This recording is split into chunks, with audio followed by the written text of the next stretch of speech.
galera, beleza? Como é que vocês estão? Meus amigos, hoje é segunda-feira, uma nova semana e também um novo mês se iniciam e já temos muitas coisas para falarmos. Bolsonaro aí segue dando trabalho para a imprensa brasileira. Tá aí, né, tendo que contradizer e desmentir os fatos apresentando a realidade. Enquanto a imprensa brasileira segue falando que Bolsonaro está cada vez mais isolado, derretendo nas pesquisas e tudo mais, Bolsonaro mostra que está fazendo sucesso nas terras europeias, lá na Itália, na reunião do G20. Quero mostrar para vocês alguns vídeos, algumas coisas interessantes. E Bolsonaro também deu bastante, mas muito trabalho para os jornalistas lulistas, né? Então, basicamente, quase todos. Bolsonaro, ele deu uma entrevista para uma TV italiana, onde ele fala sobre as ligações do Lula com esse pessoal aí que gosta de vender substâncias que deixam as pessoas birutas. Então, tem muita coisa pra gente falar nesse âmbito, inclusive recuperar uma matéria antiga. Teria o PT ligações com as Farc? Teria as Farc ligações com o Foro de São Paulo? Ninguém melhor para falar do que um próprio membro das Farc. Uma entrevista, inclusive, da própria Folha de São Paulo. Também temos muitas coisas para falarmos sobre 2022, e nesse âmbito aí, né, de crimes e tudo mais, onde tivemos uma notícia que vale a pena a gente ver como foi noticiada pelos mais diversos veículos da imprensa brasileira, de uma operação da Polícia Rodoviária Federal que basicamente cancelou 25 CPFs. Basicamente fechou a empresa, né? Foi um CNPJ inteiro.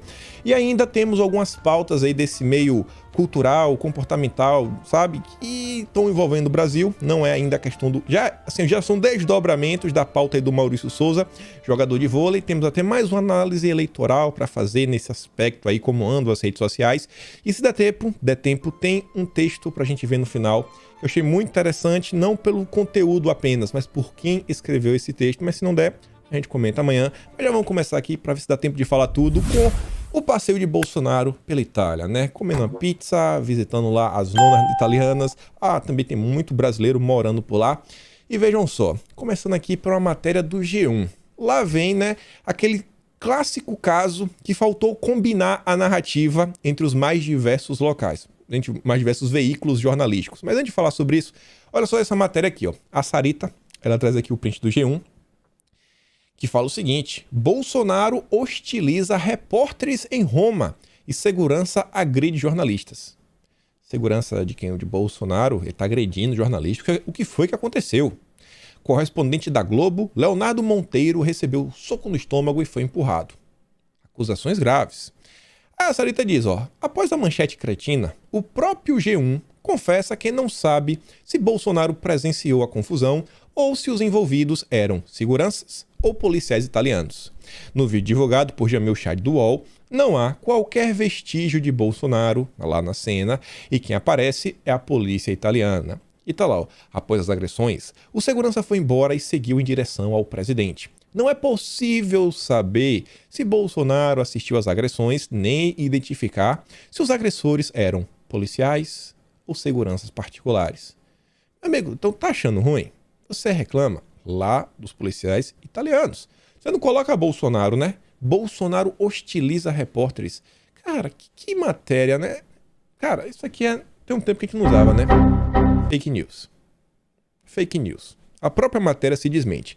Mas continuando aqui, o clássico caso que faltou combinar a narrativa. A Ju avisa, a imprensa tem que combinar melhor. A Folha de São Paulo já aborda o tema sobre outro aspecto. Jornalistas são agredidos e tumulto fere apoiadores em caminhada de Bolsonaro na Itália. Agentes não identificados empurraram repórteres credenciados com brutalidade e arrancaram celulares. Faltou combinar, né? Faltou combinar. Mas tudo bem. A imprensa segue criando confusão. Mas antes de falar sobre isso, olha só essa notícia. É a primeira vez que o Brasil é escolhido como anfitrião para uma cúpula de líderes do G20. E quer dizer então que Bolsonaro está super popular, está fazendo as pessoas desejarem vir ao Brasil, conhecer nossas terras e tudo mais. Não, é um pouco mais profundo do que isso. Percebam como o Brasil vem crescendo de importância no cenário internacional. Como a mídia internacional tem que, né, também ficar falando de Bolsonaro, pintar aquela imagem que Bolsonaro é o maior vilão do planeta. Como a imprensa, né, e alguns grupos políticos internacionais, inclusive, estão visitando o Brasil como aquele grupo Progressive International, né, Internacional Progressista, para apontar os problemas que o Brasil vem sofrendo no âmbito aí, né, da luta contra o desmatamento, a luta pela proteção do meio ambiente, que está sendo deixada de lado pelo governo Bolsonaro. Então o pessoal está muito preocupado, né, com comida, terras agricultáveis, com a Amazônia, com os metais preciosos. Então você vê, o Brasil vem crescendo de importância, tem muita gente, né, de olho no nosso país. Então, para os próximos anos, sem sombra de dúvidas, pode esperar mais e mais pressão internacional, principalmente se Bolsonaro for reeleito, né, que é a tendência. E realmente eu acho que é a tendência. E aí vejam só, um compilado. G1, Noblar, que é Veja, e o Grupo Metrópolis. G1 diz, Bolsonaro não participa de foto de líderes do G20. Aí o Noblar diz, foto oficial dos chefes de Estado das 20 maiores economias do mundo. Bolsonaro ficou de fora. O Metrópolis também diz que Bolsonaro não participa de foto de líderes do G20 na Fontana de Trevi. E aí a Elisa faz aquela montagem bacana, pegou a mesma foto que eles estão utilizando, apenas ampliou e fez duas perguntas. Primeira delas, cadê o bidê? Cadê o bidê aqui na foto? Cadê o Xi? Lá, o Comuna. Cadê? Eu também aqui não tô vendo o Putin não, né? Tô procurando aqui o Putin e não tô vendo ele. E a Elisa diz, ó, na foto aparecem apenas 15 pessoas. Tá faltando algumas pessoas aí, né? Pô, o Biden é o presidente da nação mais importante do mundo. Cadê ele aí, o Joey, lá dos Estados Unidos? São perguntas que a imprensa nunca quer fazer. O importante é criar confusão com o governo. Tinha tempo que a gente não usava, ó. Encaixou perfeito, né? Extrema imprensa. Carimba, é cedo na extrema imprensa. Chora mais, chora que tá pouco. E aí, antes de mostrar alguns vídeos pra vocês, só quero mostrar aqui um áudio pra você ver que realmente Bolsonaro é assim, cara, realmente, sabe, ele é um presidente que nos deixa sem palavras. A vergonha que Bolsonaro nos coloca perante o mundo. Olha só a última que Bolsonaro fez pra quem não viu. Agora ele passou de todos os limites. Não dá mais pra passar pano. Não dá mais. Vamos ver o que o Marco Antônio Villa tem a falar. Chegou ao cúmulo esse homem, esse criminoso, esse Jair Asmodeu Bolsonaro, chegou ao cúmulo de entrou lá onde vende salame e tal, papá, aí ofereceram um café, ele se recusou a tomar café e foi tomar Coca-Cola. ele chegou... Meu Deus, não dá. Ele recusou um café e tomou Coca-Cola, como assim? Onde está o decoro presidencial? Meu Deus. Até onde a imprensa brasileira, né, está disposta a ir para tentar eleger o Lula? Até onde a extrema imprensa está disposta a ir para eleger o Lula? Problematizando o que o presidente da República quer tomar. Não quer tomar o café, cara, é problema dele. É ridículo, sabe? É o nível da imprensa brasileira. Marco Antônio Villa, né? Respeitadíssimo pelos seus colegas. E aí, vejam só. Enquanto a imprensa brasileira segue falando que Bolsonaro segue derretendo, não tem apoio nenhum, tudo mais, está sendo aí vítima, né? Não, vítima não, alvo de protestos, né? Teve uma pichação que o cara tinha lá uma letra tão bonita, mas tão bonita, que parece que o cara era quase que contratado para pichar, né? Porque assim, rapaz, a habilidade do cara com os sprays, sensacional. A imprensa não chamou isso de vandalismo nem nada, foi protesto, ativistas, mostrando aí na recepção que Bolsonaro vinha atento. Ninguém tá com Bolsonaro. E aí o pessoal das redes sociais e o Bolsonaro, ele teima em dar trabalho, sabe, pra imprensa, né? Porque, pô, esses vídeos acabam tornando mais difícil a vida do William Bonner, chegar lá no Jornal Nacional e falar, pô, cara, não, olha, Bolsonaro tá isolado, ninguém gosta do cara e tudo mais. Vamos ver aqui alguns vídeos da passagem de Bolsonaro lá pro Roma. Cadê? Vamos botar aqui. Primeiro eu vou mostrar aqui uns vídeos do próprio Bolsonaro, lá do perfil dele. Aqui assim, olha só, né?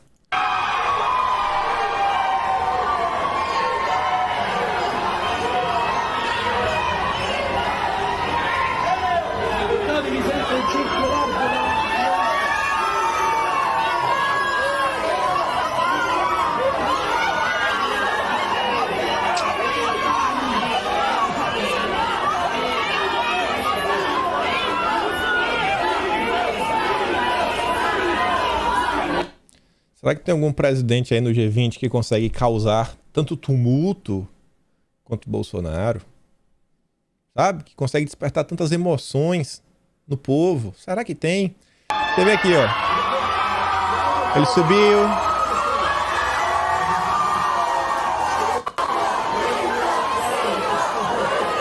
Viu a galera. E como ele é, né? Foi lá descer pra cumprimentar o povo.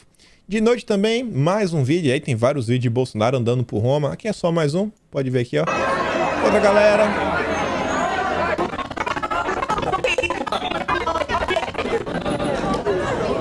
Obrigado. Pronto, no Coliseu. Já vai Bolsonaro procurar briga. É no Coliseu.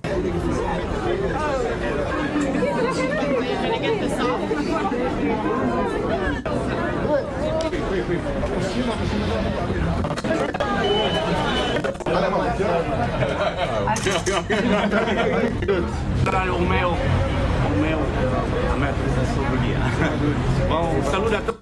Pronto, desse jeito aí, vamos falar daqui a pouco que Bolsonaro está tentando, né, criar no Brasil na Itália, a quinta onda. Pronto, Bolsonaro vai levar a quinta onda na Europa inteira porque está promovendo aglomerações. Aí só antes de voltar, tinha mais um vídeo aqui que eu esqueci, pra gente ver como é que funcionam as coisas, né? Máscaras. Os líderes mundiais. Aqui tem, ó, o Boris Johnson. Aqui você vê Scott Morrison. Esses outros três eu não sei quem é. O Scott Morrison aqui da... Não, nem Scott Morrison. Eu achei que era, né? Não. Olha só a galera no G20.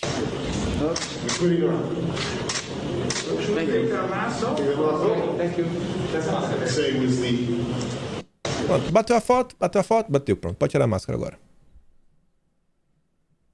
A gente vê como as coisas funcionam, né? Mas tudo bem, não vamos ficar pegando muito no pé. Depois a imprensa brasileira também não gosta. E uma coisa que a imprensa brasileira também não deve ter gostado de ver foi Jair Messias Bolsonaro conversando com o nosso dançarino. Quem nunca viu aí, né? O meme do Tedros, lá no bar, de shortinho, um short tipo do João Dória, tomando um, o pessoal sempre diz que é ele. E tava lá Bolsonaro, fez questão de ir conversar com o diretor-geral da OMS. E você vê, ó, o próprio Tedros publicou em seu Twitter falando, ó, conheci o presidente Jair Bolsonaro no G20 e reitero, né, o compromisso da OMS de apoiar o Brasil na resposta à pandemia. Discutimos o potencial do Brasil para a produção local de imunizantes e terapias, o que também pode atender às necessidades da América Latina e do mundo. Só que a conversa não ficou só nisso. Isso daí foi o que o Tedros está falando em seu perfil oficial.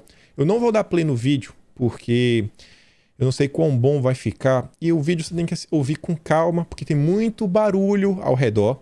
Mas a Tsuki colocou lá no Twitter, ela colocou o recorte. Eu vou mandar lá no Telegram depois. O link do Twitter, que a Tsuki, ela coloca o vídeo e também ela que botou um recorte e ela coloca o link do vídeo inteiro. E ela fala o seguinte: o presidente Jair Bolsonaro foi falar diretamente com o Tedros. Não mudou uma única vírgula do que ele sempre falou e fala sobre a imunização de crianças, o passaporte. Não mudou nem o jeito de falar. É para ter orgulho de um presidente como ele. Ainda diz, ó, Queiroga, quem diria, justo na frente do cara do MS, arrancou a máscara, mesmo quando não estava falando, e tomou um pito de Bolsonaro na frente do Tedros para que assinasse um documento justamente com as recomendações da OMS.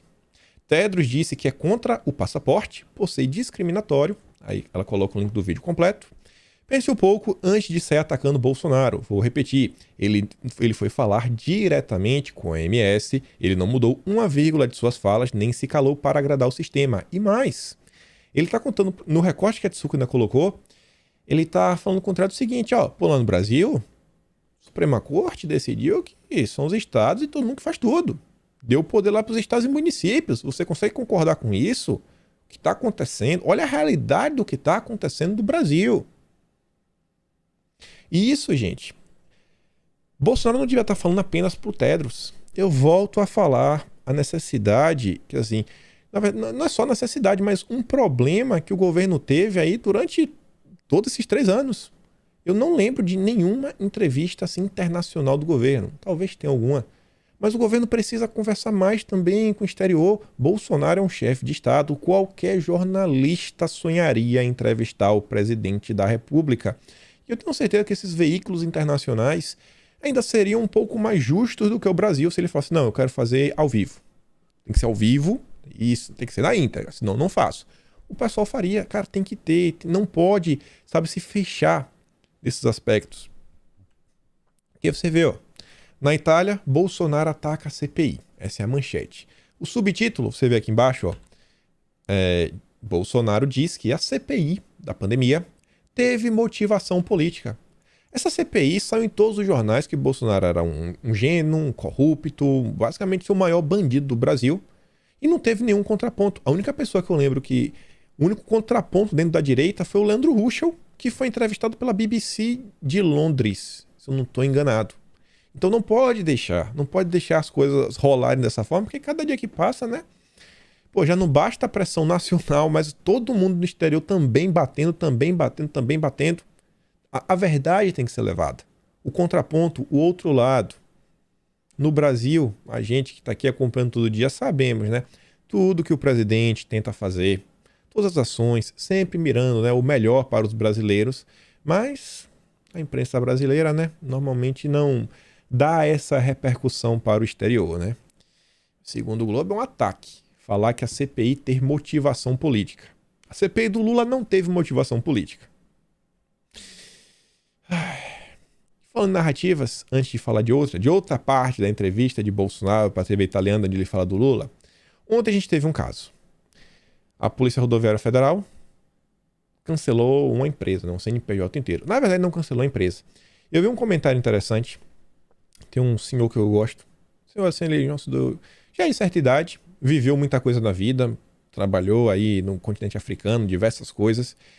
Pôde realmente assim viver na pele. Ele tava fazendo uns comentários que eu acho que assim são bem pertinentes. Ele fala o seguinte, ó: se 25 foram pegos, com o que foram pegos? Eles não estavam, né, com, sei lá, uma garrafa de fazer bolinha de sabão. Não tava com isso daí. Eles estavam com coisa assim, até com explosivos eles tinham. Não só são 25. Não é todo mundo ali os 25. A logística. As pessoas que estão envolvidas, desde trazer o produto para o Brasil, né, que eles usam, os guarda-chuvas, as furadeiras e tudo mais, para fazer suas atividades, né, esses trabalhadores informais, é algo muito grande. O que a polícia aí está tentando desestabilizar não é assim, 25 aí, pessoa brasileira aí pé de galinha, sabe, que, sei lá, tá assaltando loja de roupa aí no meio do centro da cidade. Não. Aqui é uma coisa grande. Ninguém tem explosivo, né? Ferramentário militar à toa, de forma aleatória.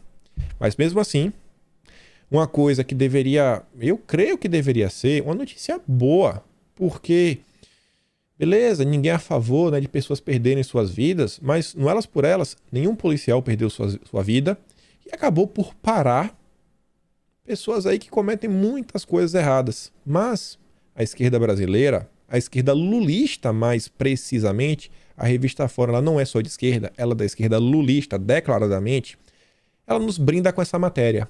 Massacre. Foi um massacre. Não foi uma vitória da polícia, não. Massacre. Operação policial em Minas deixa 25 mortos. Nenhum deles é policial. Eu tô até na dúvida se essa matéria é da esquerda lulista ou é da Daniela Lima, lá da CNN, né? Você lembra do Jacarezinho? Pô, nenhum policial perdeu a vida. Deve ter feito um estágio aí, né? Deve ser um estagiário da Daniela Lima que foi trabalhar na revista Fórum. Quase isso. Né? Aquela fala infeliz que ela fez, que os bolsominions estão tentando tirar de contexto. Aí você vê Revista Oeste. Pessoal mais à direita. Minas Gerais. Em troca de tiros com bandidos, né? Eles não estavam lá, a paisana tomando um banho de mar. Não. A polícia tirou a vida aí de 25 de quadrilha que roubava bancos. Não é a lojinha, não é uma padaria, não é um supermercado, não, bancos. Não é coisa pequena. E aí me entristece. Ontem teve umas 2 matérias que me entristeceram. Veio para a Jovem Pan News falando o seguinte: a operação da polícia termina com 25 suspeitos. Suspeitos? Pô, pelo amor de Deus. Isso aconteceu logo de manhã. Acho que em 6 horas da manhã, o ministro Anderson Torres já estava mostrando a foto aí do que os suspeitos portavam. O Leandro Ruschel mesmo diz, ó, suspeitos. Suspeitos? Pô, Beleza, a gente sabe que a Jovem Pan não quer, né, falar pro Brasil, a gente não é bolsominion nem nada, a gente não é nem de esquerda nem de direita, mas suspeito. Pô, mas não... Com isso aqui, meu amigo, é o que aqui? Vai montar uma igreja, é? Vai montar uma igreja com isso daqui? Aqui, ó, isso aqui é explosivo, ó. Olha o tamanho da brinquedo. Tem até, ó, aquele triângulozinho pro cara botar no chão pra deitar assim, pra segurar, né? Essa daqui é... Sabe? Aqui é pra matar passarinho. É tipo Badog. Um Badog é mais forte que esse daqui. E aí, o que esperar da esquerda brasileira? O G1 já nos conta que a Comissão de Direitos Humanos da Assembleia Legislativa de Minas Gerais vai apurar essa operação. Pô, os policiais fizeram um absurdo. A deputada André de Jesus do PSOL, sim, tinha que ser do PSOL, né? Presidente do colegiado, diz que vai acionar o Ministério Público e a Secretaria de Segurança Pública para investigar o caso. Imagina, né? O policial estava lá colocando a vida dele em risco, bala para tudo que é lado, não podia chupar nenhuma e ainda tem que dar explicação, quem sabe ser perseguido pela classe política, pelo Ministério Público, Secretaria de Segurança Pública, fazer o trabalho dele. A Elisa diz, ó, sempre o PSOL, Comissão de Direitos Humanos, né, vai fazer isso daí. Os bandidos, o novo cangaço, estavam fortemente armados, mas porém, todavia, eles não estão nem aí pra nada. Cara, isso aqui me revolta. Eu que tenho um policial na família, isso aqui me revolta, assim, de um jeito que... E o que a gente vê é sempre a esquerda brasileira, eles querem dominar as comissões de direitos humanos, seja na Câmara Federal, seja no Senado Federal, sejam nas câmaras estaduais, a LESP, a LMG, a LBA, a LERJ, lá no Rio de Janeiro, todas as câmaras estaduais, se deixar, a esquerda bota a mão em tudo que for direitos humanos. Ou talvez não é direito dos manos. Dos manos. Essa aqui é a dos manos, né? Vamos cortar aqui um. Essa aqui é a Comissão de Direito dos Manos. Pronto. Vamos corrigir aqui a matéria do G1. Pronto. Comissão de Direito dos Manos. Pronto. Não dá. E ainda teve outra coisa, que aí Bolsonaro fez a imprensa ficar louca. Falou do Lula. E aí o jornalista lulista, que é basicamente quase todos os jornalistas da imprensa brasileira hoje em dia, né, da grande mídia, tiveram que tentar desmentir Bolsonaro. Essa aqui é interessante, porque é a matéria do UOL. E o UOL, hoje, inclusive, eu não sei se o UOL que é dono da Folha ou a Folha que é dona do UOL. Mas são a mesma empresa no frigir dos ovos.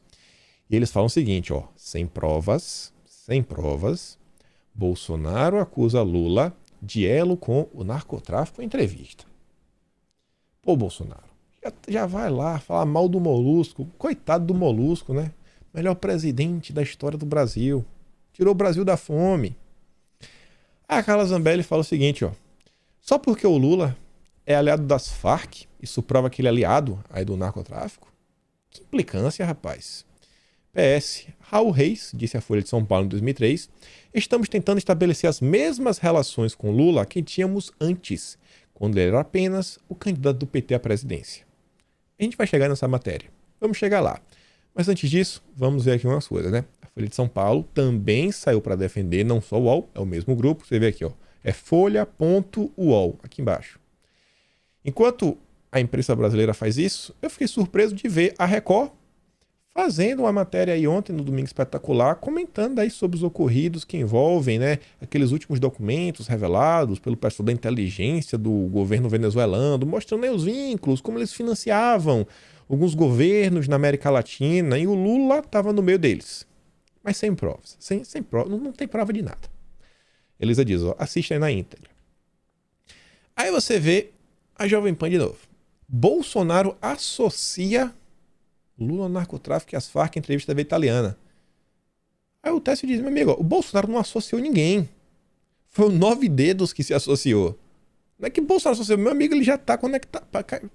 Pelo amor de Deus, né? Pelo amor de Deus. E aí você vê a matéria, também a Revista Oeste. TV italiana, Bolsonaro afirma que Lula foi financiado por ditadura da Venezuela. E também fala lá da questão das Farc. O Bolsonaro, o presidente, disse ainda que o petista teve contato com as Farc. Sempre assim, direto, sem rodeios. Falou o que aconteceu, apenas reproduziu um fato. E aí, a matéria da UOL é interessante. aquela sem provas, a Sarita ela pega o print e fala o seguinte, ó. Expectativa, sem provas. Realidade. Arquivos eletrônicos apreendidos em 2008 nos computadores do número 2 das Farc revelam que desde a posse de Lula, o grupo se aproximou do PT, envolvendo integrantes do governo em ações políticas de interesse dos narco-guerrilheiros. E tá lá, ó. Nos trechos da entrevista já divulgados pela emissora italiana, o áudio com a fala original de Bolsonaro foi sobreposto por uma dublagem em italiano. Segundo a versão italiana, Bolsonaro afirmou que a liderança política de Lula começou com um contato com as Farc, antigo grupo guerrilheiro da Colômbia que saiu da clandestinidade e, a partir desse momento, o petista teria estabelecido ligação com esse grupo. E vejam só, é um grupo que fazia um monte de coisinha muito questionável, virou hoje em dia um partido político. A gente vê que tem alguns grupos no Brasil que fazem coisas que pessoas normais normalmente classificam como invasão de terra, mas a imprensa chama de ocupação. Você vai vendo que esses grupos eles vão crescendo, vão ganhando assim um aspecto político e tudo mais. É um processo bem similar, né? Parece que a esquerda latino-americana age da mesma forma. E aí tá lá, a matéria lá do UOL. E aqui você vê o grupo Veja. Com Lula no poder, Farc se aproximaram no PT. Isso aqui é uma matéria de 2008, viu? 1º de agosto. Na época que o Lula ainda era presidente. Não é matéria agora não, por causa de um bolsominion. Não. Tava lá há muito tempo. E aí olha só a questão que a Zambelli citou. Essa daqui é a melhor de todas. Porque essa matéria é da Folha de São Paulo, do mesmo grupo do UOL. Uma matéria do dia 24 de agosto de 2003. O primeiro ano do Lula enquanto presidente da República. O primeiro ano do mandato do Lulinha. Lulinha Paz e Amor. O título da matéria era As Farc têm todo o tempo do mundo, diz o comandante. A gente não está com pressa. Devagar e sempre. Devagar e sempre. A esquerda sempre trabalha, né, pensando no curto, no médio e no longo prazo. Eles têm um plano de sociedade. E meio que sabem como chegar lá, o que é preocupante. E essa entrevista, vejam só, leia a seguir a entrevista concedida à Folha de São Paulo na última terça-feira pelo comandante das Farc, Raul Reis, em um ponto da Amazônia colombiana. A entrevista com o cara, o Bambam. E aí o jornalista à época fez algumas perguntas e vejam só. Qual a sua avaliação do governo Lula? Óbvio que ele ia adorar, né? Tenho muita esperança em que o governo Lula se transforme num governo que tire o povo brasileiro da crise. Lula é um homem que vem do povo. Nos alegramos muito quando ele ganhou. As Farc enviaram uma carta de felicitações. Até agora a gente não recebeu resposta. Vocês têm buscado contato com o governo Lula? Ele diz, ó, estamos tentando. Queremos conversar com Lula. Tentar estabelecer ou talvez reestabelecer. Por quê? Restabelecer, porque no passado, ó, restabelecer as mesmas relações que tínhamos antes, quando ele era apenas o candidato do PT à presidência. Lula, então, ele chega, enquanto candidato, chega ao poder, mantendo diálogos com as Farc. Quem poderia imaginar? O senhor conheceu o Lula? Sim, conheci. Não me recordo exatamente que ano foi. Foi em São Salvador. Onde? Em um dos foros de São Paulo. A imprensa brasileira classificou o Foro de São Paulo como uma teoria da conspiração até meados de 2016, 2017, quando começou a aceitar que não era uma teoria da conspiração. Quem batia muito nessa tecla na época, durante todo esse período, era o professor Olavo de Carvalho, sempre sendo taxado de louco. É um louco, guru, astrólogo, blá blá blá. Ih, não acredito nesse cara não. Foro de São Paulo, isso não existe. Não existe. Olha o tipo de pessoas que frequentam o Foro de São Paulo. Houve uma conversa ou você só conheceu o Lula? Oi, tudo bem, como vai? Não só foi um oi, tudo bem, como vai? Teve uma conversa, sim. Ficamos encarregados de presidir o encontro. O encontro foi presidido pelas Farc e o Lula. Desde então, nos encontramos em locais diferentes e mantivemos contato até recentemente.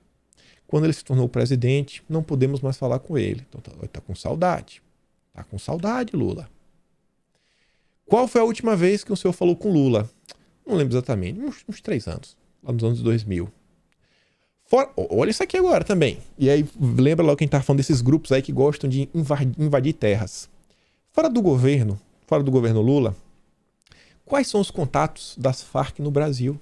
E diz, as Farc têm contatos não apenas no Brasil. Nós somos popstar, baladeiros, conheço todo mundo, sou descolado. Não apenas no Brasil, com distintas forças políticas e governos, partidos e movimentos sociais. Na época do FHC, tínhamos uma delegação no Brasil.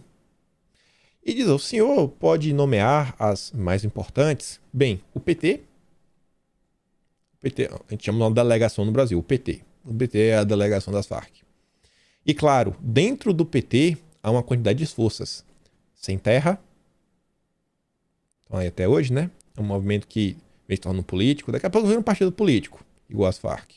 O Sem Teto, meio que virou um movimento, também um partido político, né? Se incorporou dentro do PSOL, é o Boulos. Os estudantes, esse é o pessoal da Uni, né? Sindicalistas, todos são petistas. Intelectuais, sacerdotes, pessoal aí das igrejas, historiadores e jornalistas. Quais intelectuais? Bom, Emi Sader, vocês devem conhecer quem é, Frei Beto, assessor especial de Lula e muitos outros. E é isso daqui que a imprensa brasileira está tentando eleger em 2022, o Lula. E tem gente aí, né, reclamando, que Bolsonaro traiu as pautas. Vou votar nulo. Vou votar nulo. É sério, irmão. Em que planeta algumas pessoas estão vivendo? Você vê o que está acontecendo. Quem é o Lula? Cada dia mais o povo conhece, né? O povo realmente não conhecia. Enquanto isso, parte da direita tá cheio de não me toque. Aí você vê o seguinte. Essa matéria aqui eu não sei, eu fico assim meio receoso, porque uma coisa é quando vem do governo.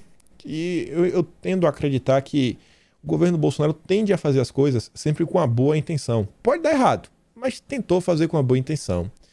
E aí a cúpula do PT é a favor de abrir o setor de mídia a capital externo. Eu entendo, assim, alguns problemas, também entendo do outro lado o seguinte. Uma empresa privada, em tese, deveria ser livre para receber aportes de quem quer que seja. Isso já vem acontecendo no Brasil. A Band, por exemplo, recebeu um dinheirinho aí, né, do Partido Comunista, lá do chefe do João Dória. A Globo também está firmando algumas parcerias. Mas aí o pessoal está vendo aí para botar capital interno, vender aí grande parte das empresas. E o PT parece que é a favor disso. O problema que eu vejo é o seguinte. A partir do momento que uma empresa internacional, assim, não só empresa, mas um governo, porque tem governo, vai que um governo compre parte de um grande grupo de mídia do Brasil. Ele pode moldar a mente de várias pessoas, né? A gente sabe como é que funciona principalmente a TV, para fazer com que as pessoas pensem da forma como eles queiram. Tentar fomentar uma sociedade nos moldes que eles desejam e tentar utilizar, né? Isso daí também para uma batalha quase que geopolítica. Então é um negócio assim um pouco complicado, porque quem comanda, né, no dinheiro manda na redação, manda no editorial. E diz, o tema divide as emissoras. A Record, por exemplo, conforme mostrou o repórter Júlio Wisiak, é contra a possibilidade. O Edir Macedo teria inclusive pedido a Jair Bolsonaro que vetasse uma proposta de emenda à Constituição, a PEC, que o Ministério das Comunicações pretendia editar para abrir essa permissão. A possibilidade de abrir o mercado para o capital estrangeiro valorizaria as empresas e daria alavancagem para investimentos frente a concorrentes como a Netflix e a Amazon. Entendo o lado, mas também fico com certa preocupação isso vindo pelo PT. PT eu sempre fico um pé atrás. E vejam só, as eleições estão chegando, estão cada dia mais perto, a gente já está em período de campanha. E o Lula ainda está realmente numa zona de conforto, está fugindo do povo, foge, só vai em ambiente controlado, ele nunca pisa na rua, que ele tem medo, ele sabe que ele vai ser vaiado. E o Lula vai estar aí falando para um grande público. Eu estou começando assim a olhar para o Lula como se não é que ele não vai pisar nunca na rua. Em algum momento ele vai ter que pisar. Mas até ele pisar, ele vai fazer o máximo possível de ir em vários locais controlados para tentar emplacar uma narrativa, tentar diminuir a rejeição que o povo brasileiro tem contra ele E aí, quem sabe, ele começa a rodar a rua para ver os efeitos disso. E eu tenho uma prova porque o Lula, na sexta-feira agora, vai estar em um lugar que vale a pena prestar bastante atenção. Eu acho que esse fim de semana, sexta, sábado, domingo, vão surgir algumas narrativazinhas aí do Lula, várias matérias da imprensa, mas a gente chega lá no vídeo. Vejam só. Os sinais de que a zona de conforto de Lula pode estar chegando ao fim. Apesar da empáfia de Lula, já tem gente no PT acreditando que o ex-presidente precisa descer do salto. Entre outros termos, a zona de conforto dele e do partido parece estar com os dias contados. Nos últimos meses, questões espinhosas como corrupção dos governos petistas, repressão em Cuba, machismo e intolerância da esquerda passaram a figurar na agenda política e seguem sem respostas. Mas a imprensa também não sai questionando, né? Eu não vi nenhum questionamento ao Lula. Sinais. Novos levantamentos são aguardados no PT e em outros partidos para a formatação de um diagnóstico preciso. Por ora, o que há de disponível em levantamentos públicos e privados confirma a estagnação de Lula, que deixou de ser o beneficiário único do mau momento de Bolsonaro. E, gente, eu não acredito assim nos números das pesquisas, mas acho que algumas tendências, elas realmente se fazem presentes na sociedade. Pô, a rejeição está aumentando, está diminuindo. Se o valor é aquele, já não sei, aí eu já não sei o que é. Mas o Lula, ele tem um patamar. Uma grande parte do Brasil sabe quem é Lula. Sabe quem é Lula. O grande problema, né, são essas pessoas aí que dizem que vai votar nulo, não sei o quê, terceira via. Só acaba tirando um voto. Somente questão do voto nulo, né? A esquerda não vai votar nulo de jeito nenhum. Mas de jeito nenhum. E aí, vejam só. A um ano das eleições, MST fala em fim de trégua e retoma ocupações de terra. É como se vamos dar uma trégua aqui nessa batalha. É muita cara de pau, mas é muita cara de pau. Muita cara de pau. A gente comentou sobre isso aqui ontem, né? Tá em todos os cantos. O MST parece que tem uma assessoria de comunicação, né? Ascom do MST, contatinho em todos os jornais. A Veja comentou, Folha comentou, agora o Estadão também está comentando. Vamos falar do MST. Estão voltando. Estão voltando. Por quê? Qual é um dos principais grupos que apoia o governo? O agro. O que o próprio André Esteves falou? Pô, o agro... Eu fiquei surpreso porque eles falam que eles se imunizaram, que eles não querem fechar o STF, mesmo assim eles queriam votar em Bolsonaro, como se a gente fosse um bando de maluco, né, que quer fechar o Congresso, STF. E ele falava que o pessoal do agro falava o seguinte, cara, então, tinha um grupo aí, né, o MST, que andava invadindo aí várias terras, a minha podia ser a próxima, e desde que Bolsonaro entrou, pô, a gente começou a ter realmente nossos direitos. O direito à propriedade privada. O certo começou a ser o certo. O certo voltou a ser o certo. Porque no Brasil, antes, fazer o certo era errado, e o errado era certo. Tem gente que quer o Lula, tem gente que quer o Lula de volta. Outro aí que tá pensando, sabe, em se candidatar a algo, e eu não acho que vai ser presidente, é o Sérgio Moro. A gente comentou algumas coisas interessantes dele ontem, e o Renato fez aqui uma listinha também, né, sobre o nosso glorioso ex-juiz da Lava Jato. Moro disse que offshore era coisa de bandido, mas é sócio de uma. Não queria vaga no STF, mas... os prints da Zambelli dizem o contrário. Moro disse que tem reputação ilibada, mas tem um banestado na biografia. Moro disse que não queria ser político e agora quer ser presidente. Moro, o maior mentiroso do Brasil. Se é o maior, não sei, mas que ele disputa o cargo aí de igual para igual com Lula, isso aí eu não tenho dúvida. Esses dois aí se merecem. E ele ainda trouxe informação muito interessante sobre o novo aliado do Lula, o aliado de primeira hora do Lula, o Gilberto Kassab. Renato fala o seguinte, ó, o Kassab sonha em ter o Pacheco como vice do Lula, mas o que vai sobrar para ele é ser vice do Moro. O Paulo Cesena foi quem delatou o Kassab na Lava Jato, o qual foi poupado pelo Moro. Aliás, atualmente o Cesena é presidente da Rede Bahia, afiliada da Rede Globo na Bahia. Eita, peraí, eu não lembrei disso, rapaz. Peraí, mostrar aqui uma coisa pra vocês. A Globo fazendo propaganda pro Moro. Deixa eu abrir aqui, peraí. Um cara tinha me enviado. Não, tinha visto lá no Twitter. Aqui, ó, olha isso aqui. Rede Globo. Olha o anúncio da Rede Globo. Opa. Globo Play. Uma paixão chamada cinema brasileiro. Assine agora. Olha o filme. Polícia Federal. A lei é para todos. Qual é a narrativa desse filme, né? Moro, Deltan, Deltinha, né? Todo super-heróis. Os super-heróis do combate à corrupção no Brasil. A narrativa que Moro é um super-herói, ela vem da Globo e do antagonista. Todo mundo que chama a Globo de Globo lixo vai comprar a narrativa da Globo assim, sem mais nem menos. Eu acho que não faz muito sentido, né? Acho que não faz muito sentido. Mas tudo bem. Vamos voltar lá pro nosso vídeo. Ainda sobre o Moro, nem o Estado, até o Estadão agora tá meio caindo na real, né? Abrigo de Moro, o Podemos, tem alvos da Polícia Federal, da Lava Jato e Justiça Eleitoral. Cheio de gente aí que é alvo, né? Por escândalos. Mas Moro é o candidato que combate a corrupção. E fala com um partido cheio de gente investigada. A cara de pau do ex-juiz, né? Não tem tamanho. É muita cara de pau. E isso daqui? Será que o TSE vai se movimentar? Porque aqui não é qualquer pessoa que está falando. É a assessoria de comunicação do Moro, né? É o grupo para qual ele escreve.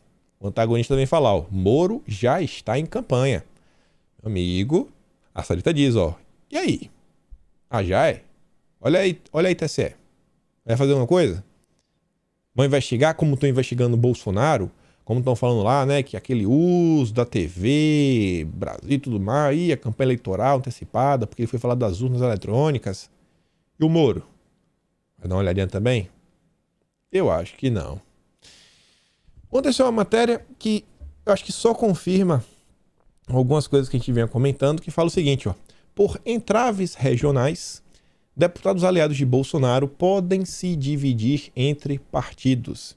E aí vem dando vários exemplos, os principais são PL e PP, e tem gente falando também no PSC. Eu acho que sim, pode ter algumas pessoas indo pro PSC, mas essa matéria tá falando mais do Bibo Nunes. E o Bibo Nunes aí, meio que o PSC foi um acerto que ele fez lá no Rio Grande do Sul, tentando falar, para ver se ganhar mais força dentro do partido, não é que assim, tá no radar dos principais deputados. Não tem nenhum problema no partido, nenhum.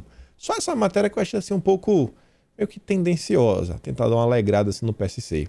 Mas, gente, 2022 não tem partido dos sonhos, não tem partido do coração. O PTB não é o partido do sonho como eles tentam se vender. Não é, a gente sabe. O PP não é, o PSC não é, o PL também não é. O próprio Valdemar já falou, ó, se não vir pro PP, o Valdemar falou que se não vir pro PL, vai ter uma retaliação aí nos primeiros meses, né, da filiação do PP. A gente não é votar do jeito que o governo quer. Magoei. Algumas coisas ridículas, né? Não devia pensar no governo, devia pensar no Brasil. Votar no que é melhor pro país. Aí eu vou retaliar Bolsonaro, porque ele não veio pro meu partido. A classe política brasileira, assim, eles não se importam com o país. Essa é a realidade. Essa é a realidade. Mas voltando pra cá, a definição partidária, isso aí me perguntaram algumas vezes aí nos últimos meses, sempre que eu ia em algum canal conversar, fui algumas vezes lá no canal. A última vez que eu lembro que me perguntaram isso aqui foi quando eu fui na Brado, lá o pessoal da Bahia. E aí eles perguntaram, pô, e aí, como é que você vê? Como são os cenários que você vê? Eu falei, cara, não tem uma solução. Cada caso é um caso. Se a pessoa já é deputado, o tipo de negociação é uma. Se a pessoa já tem um tamanho nas redes sociais, é outra. Se a pessoa tem um tamanho nas redes sociais, é uma pessoa com dinheiro, que está disposta a gastar na campanha, é outra situação, é outro tipo de negociação. Se a pessoa acabou de entrar na política, não tem muito dinheiro, não tem muito seguidor, não tem muito voto, já é outros 500. Então, cada cenário é um cenário diferente. Cada cenário é um cenário diferente. E ainda tem o partido, os partidos aí mesmo do Centrão, PP e PL, tem estado aí que grita Lula livre. Meu Deus, se gritar é Lula livre e o estado, sei lá, o governador de esquerda também grita, né? Em apoio, sei lá, no Rio de Janeiro. No Rio de Janeiro eu não sei como é que tá a situação, mas só pegando exemplo, é capaz de gritar Marcelo Freixo e Lula ao mesmo tempo, em determinados estados. Na Bahia mesmo, o PP é ligado ao PT. Na Bahia, minha Bahia. Então lá eu posso falar. Nos outros estados, cara, vai dividir. Então, pode esperar. Mas uma coisa é certa.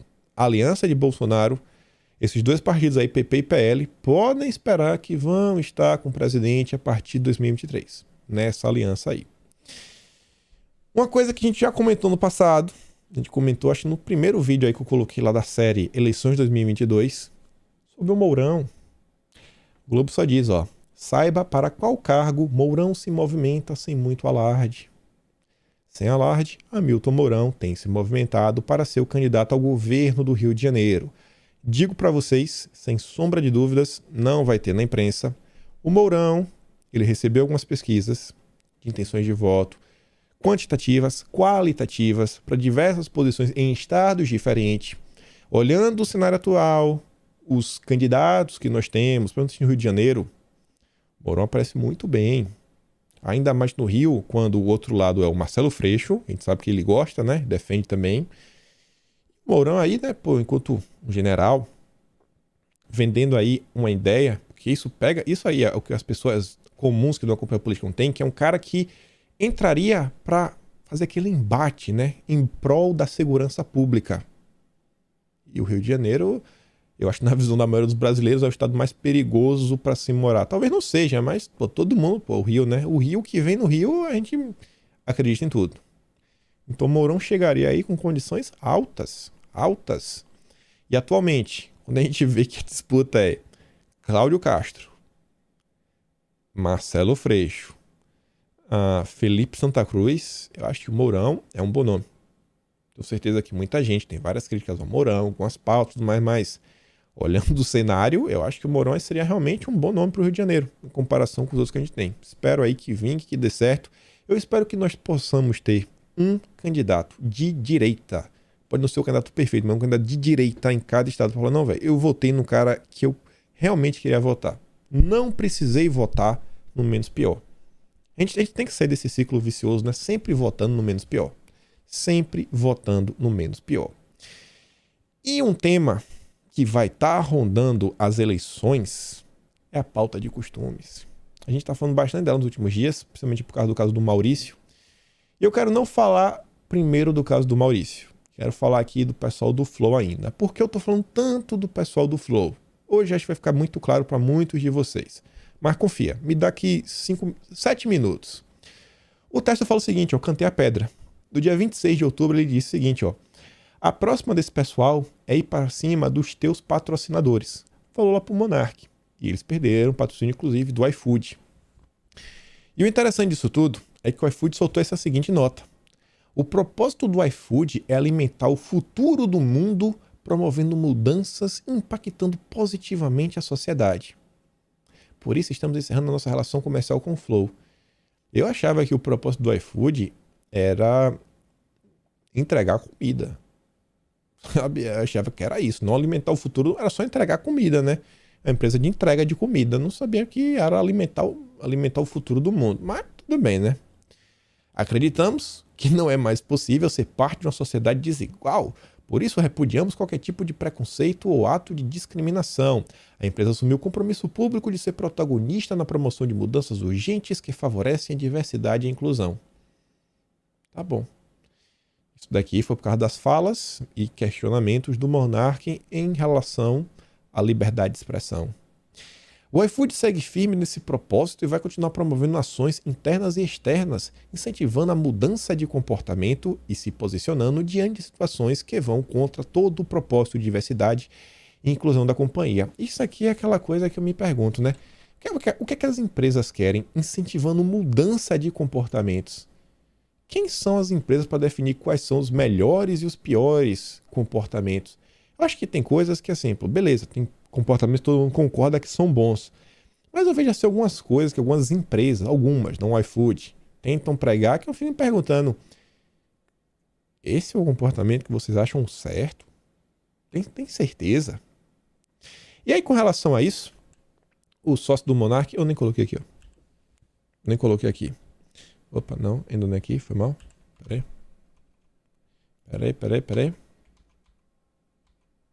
O sócio do Monark, o Igor, ele fez o seguinte comentário nas redes sociais.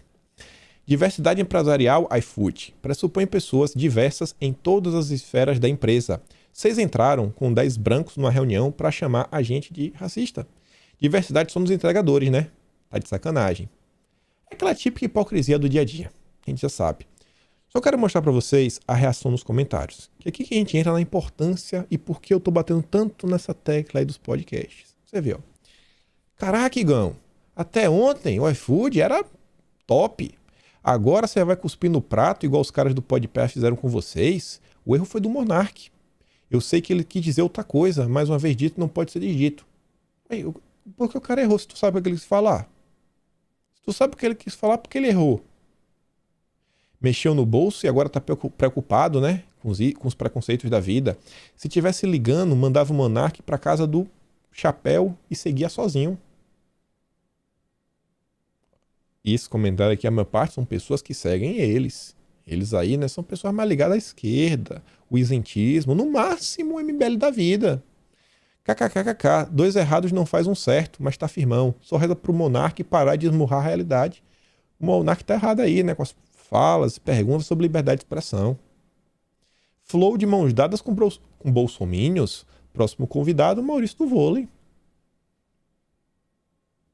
Tá vendo, né? Tá bom. Caraca, o pessoal militante tá até defendendo a falta de diversidade cultural na empresa para lacrar em cima do Flow. Aí tá lá, ó, vários comentários. Sinceramente, você não tá puto com o iFood. Tá puto porque perceberam que não existe isso de liberdade de expressão. Se vocês falarem besteira, tem que sustentar e arcar com prejuízo. Fala pro Monark pensar um pouco antes de teclar. Isso se chama filtro em conjunto com senso comum. Só a turminha da lacração. Quem tava falando ontem. Se essas coisas estão tomando proporção, é porque tem pessoas na sociedade lutando que para que isso ocorra, existe uma parte da sociedade que já abraçou essas pautas. Olha essa matéria da Folha de São Paulo, gente. Que coisa sem cabimento. Água contaminada com chumbo expõe preconceito racial ambiental em cidade nos Estados Unidos. Cara, o que é que tem a ver, sabe? Racismo ambiental, como a Elisa diz, o que é que isso aqui que tá banalizando? Tá banalizando um termo. Eles estão tentando imputar essas pautas em tudo, gente. Aí você vê aqui, ó, Jornal Globo. Não que não seja importante, né, combater os preconceitos. Nike acompanha de perto caso de filho de Tite que curte postagens preconceituosas. Vai fazer o quê? Daqui a pouco a Nike vai ligar pra FIFA e mandar tirar o Brasil da Copa do Mundo. O que vai acontecer? Porque a pessoa curtiu um post. E aí você vê, ó. Olha alguns parágrafos. Itaú, Vivo, Mastercard e Gol, também questionados pelo Globo, falaram que não irão se pronunciar sobre o caso. O que deve estar acontecendo aí deve ser o Jornal Globo, sabe? O motoboy de treta, levando a treta. Liga pra Nike. E aí, Nike, você viu isso aqui? E aí, Nike? Não vai se posicionar, não? Não vai se posicionar, não, Nike? Vocês apoiam isso daqui? É? A gente é o Globo, a gente vai te destruir aqui no Brasil. E o Globo ainda foi lá, ó.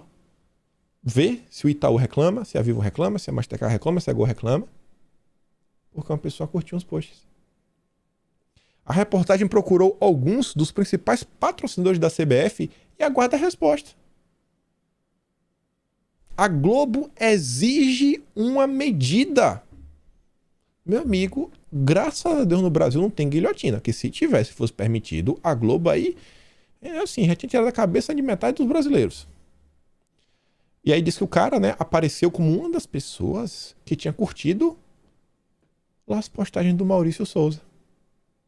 Tinha curtido. Em uma das publicações curtidas por baixo, a comparação, né, com a questão lá dos Transformers.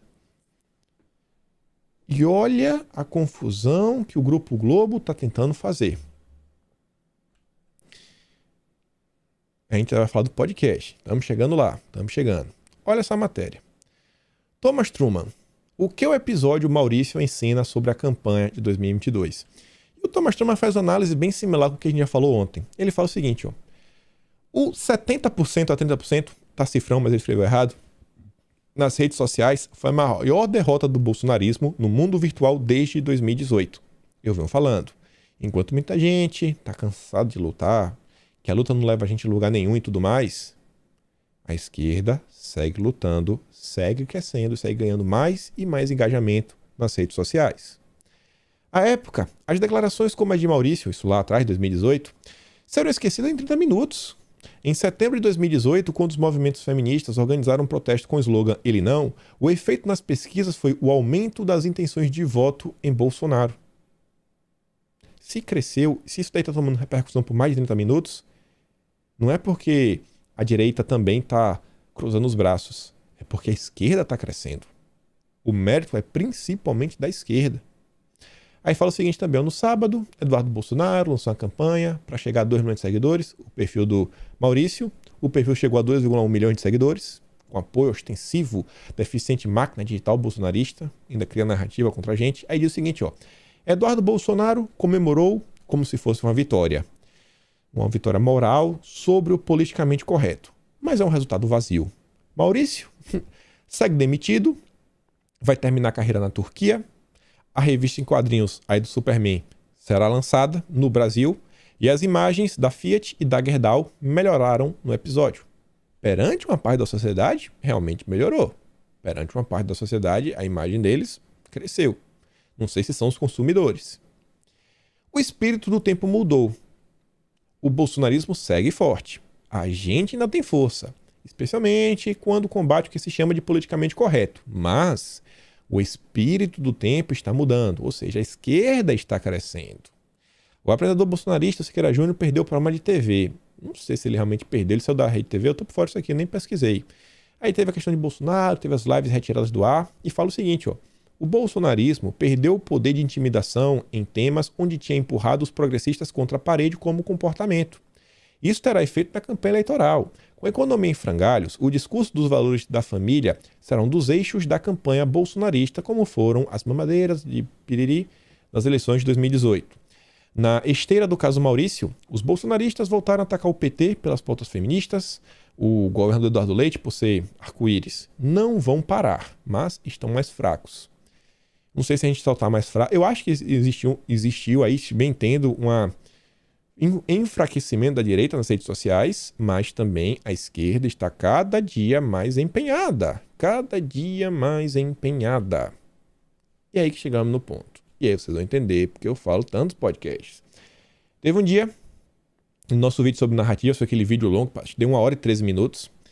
Eu fiz questão de mostrar para vocês alguns áudios do tipo de narrativa que é criada.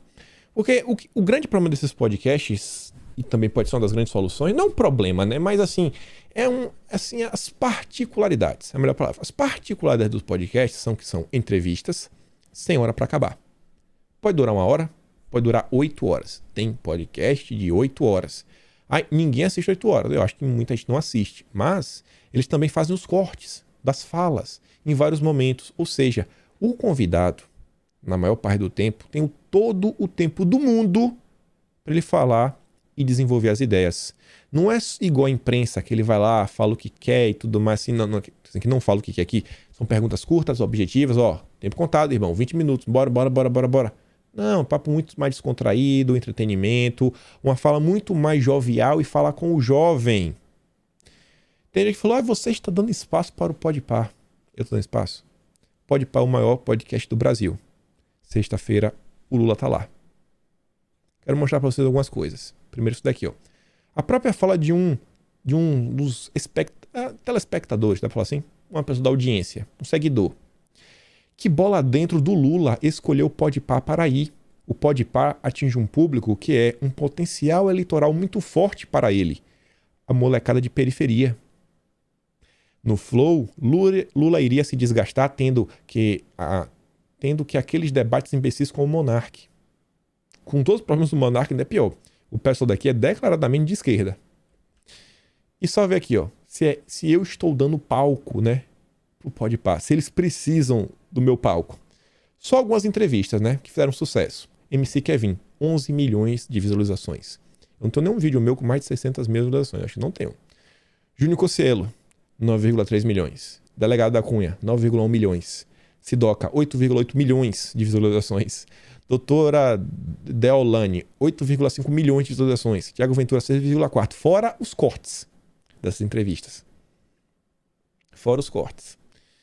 Vocês entendem que esses podcasts hoje se tornaram um novo meio de comunicação?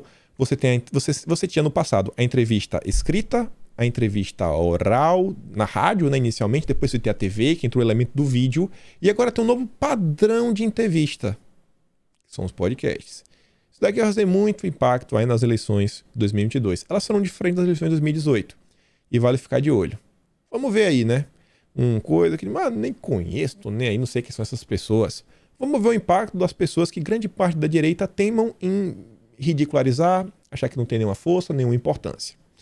Por hoje é isso. Lembra de dar aquela curtida, aquela compartilhada, me segue nas minhas redes e a gente se vê amanhã. Aquele grande beijo, abraço, tamo juntos e valeu, meus amigos. Fui!